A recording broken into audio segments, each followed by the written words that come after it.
So we have a really neat community archaeology project going on here behind me. And this is a project that we're doing with the Pueblo of Jemez, as well as the state of New Mexico, and the Friends of Coronado and Jemez. Oh, I found a piece. Why am I doing it? Because I love it.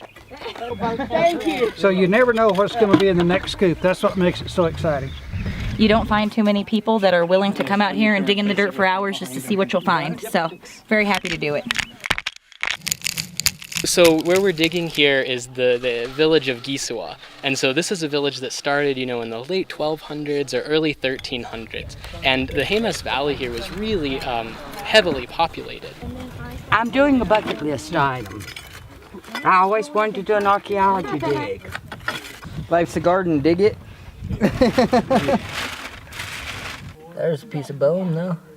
Most of them were first-time diggers, as well as myself. This is my first time digging, so it's pretty exciting and trying to dig and figure out what we can find down at the bottom. People that want to participate, they first have to become friends of Coronado and Jemez historic sites, and then we do a day of orientation and training. I get to touch, I get to imagine what it was like. I can look through different eyes at this place, the people that used to live here.